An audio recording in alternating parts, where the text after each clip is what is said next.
ওনার বাড়ি থেকে জামাইয়ের বাড়ি ওসমান গানি বাড়ি যাচ্ছে পায়ের ধাপে ধাপে 10,000, 20,000, 50,000 করে এক একটা গোলাম কিনে আজাদ করে দিয়ে, সেটা নবীর মহব্বত। নারায়ে তাকবীর, আল্লাহু আকবার, নারায়ে রিসালাত, ইয়া রাসূলুল্লাহ, মাসলাকে আলা হযরত জিন্দাবাদ।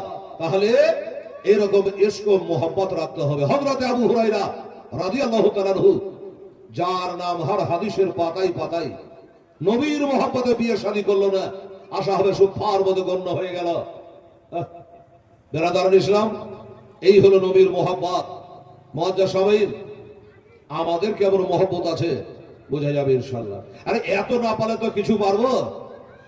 যুদ্ধের প্রান্তরে একদিকে বাবা নেমেছে, একদিকে বেটা নেমেছে। বেটাকে আর বাপকে এখন জীবনী চালু করে বসেন তাড়াতাড়ি।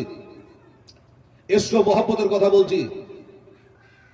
নবীর দিক থেকে নেমেছে হযরত আবু বকর সিদ্দিক রাদিয়াল্লাহু তাআলা আনহু, আর আবু জেহেলদের দিক থেকে নেমেছে আমার আবু বকরের ছেলে মুহাম্মদ। যুদ্ধ তো হয়ে গেল, বাপ বেটা এক বাড়িতে ঢুকলো, একজন নবীর দিকে, একজন নবীর বিপক্ষে। বাড়ি এসে গল্পে গল্পে কথা উঠে গেল, আব্বা আপনি তো নবীর দিক থেকে গেছিলেন আর আমি নবীর বিরুদ্ধে গেছিলাম।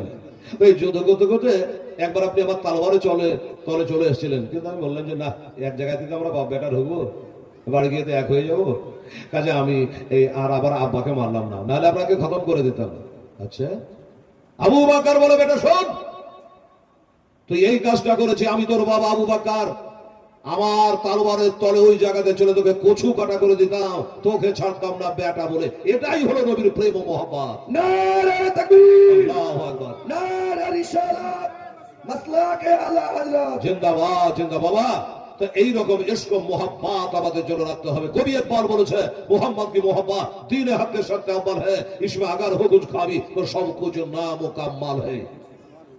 নবীর প্রেম মহব্বত ভালোবাসায় যদি কমতি, জেনে রাখো তোমার সব ইবাদতই হবে খামতি, অসম্পূর্ণ থাকবে, পুরা হবে না। আরে গোলামানে মুস্তাফা জান দেনে সে नहीं जाते, सर कट जाए या रह जाए कुछ परवाह नहीं करते। যারা নবীর গোলাম, নবীর মহব্বতে জান দিতে, গলা কাটাতে তারা দ্বিধা করে না। বেরাদার ইসলাম, তো এইরকম ভালোবাসা প্রেম আমাদেরও যেন আল্লাহ দেয়। একবার জোরে বলুন আমিন, সুম্মা আমিন। ঠিক না?